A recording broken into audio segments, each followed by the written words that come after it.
someone with a mental illness is called dangerous, crazy, or incompetent rather than unwell, this relates to the inevitable stigma through the society. Stigma often involves inaccurate stereotypes. People with mental illness may be characterized as being more violent than the rest of society. A person with anxiety may be labeled as being cowardly rather than having an illness. People with depression may be told to snap out of it. People living with schizophrenia are incorrectly described as having a split personality. These are all examples of stigma against people with mental illness. So tell us a little bit about yourself. Alright, let's see. My name is Cassandra and I'm a full-time student in high school, and I've also recently been diagnosed with obsessive compulsive disorder, well known by everyone as OCD. Living with OCD isn't something too terrible, but it can get really annoying sometimes. For an instance, I tend to check if the doors are locked or if I've turned off the taps or not. It's a constant thought that bugs someone. It feels like I have some sort of short-term memory or something. So when did all of this started, you think?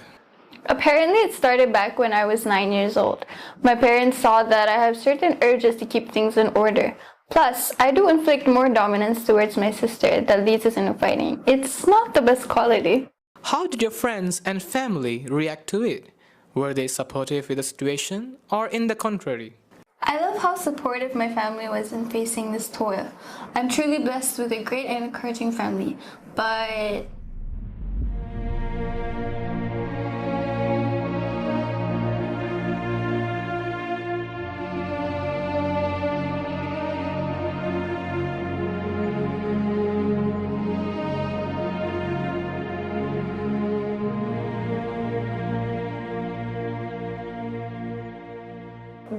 the stigma from society itself, when they knew what I have, it just rumbles my confidence.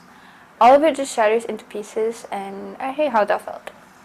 The looks deprecating me and those itty-bitty questions like, are you okay? Is everything alright? Sometimes it does make me feel a little less than everyone else.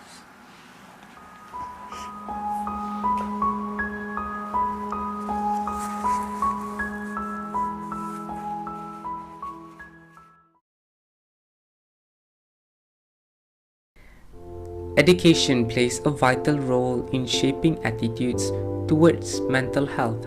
In schools, we find the seeds of change, nurturing understanding, empathy, and resilience among the young minds of tomorrow. Meet those brave souls who courageously confront their inner battles, seeking understanding, healing, and hope. Have you experienced moments of self-doubt or guilt related to your mental health struggles? And how have you learned to overcome those feelings? Society thinks people who have mental disorder or mental health issue, they're just crazy or over dramatic. Sometimes I even doubt myself, maybe I'm just too emotional and crave for attention. But to be honest, you don't know what's going on inside their minds and what they've been through. So by the time I learned how to face it, overcome my fears, and know that my feelings are valid and it's okay to be sad. Actually, I was suffering from some of my personal problems for like 2 or 3 months like that. And the more I suffered, the more I had the thought like smoking will overcome all of my problems, and I started smoking, where I become a chain smoker in like just weeks like that. It was actually when I was 11 actually. I was living with my aunt. At that time in my life, my mother had problems with her health. She was a drug addict. She was meth. Nearly every week actually. Because of that, my dad left me. Sitting with my aunt, even though I had her, it was lonely. I didn't really have a mother or father figure. It was just my aunt who didn't really talk to me. Even when I go to school, I just feel like so lonely. Because at home I don't have a dad or a mom. I don't have a normal family like anyone else. It's just me and my thoughts. And when I go to school or any place where there's people, I only feel like I exist. Amidst the challenges, we find strength in unity. Witness the power of community support, where compassion and empathy create safe spaces for healing, recovery, and breaking down the walls of isolation. I started smoking a lot, and at one point my mother got to know about it. She burst out in tears, and that moment really changed me. Like, it changed the way I think. So everything's okay, just go forward and don't look back. And remember that you are never put in a position where you can never handle it. United in purpose, advocates rally for change on the global stage.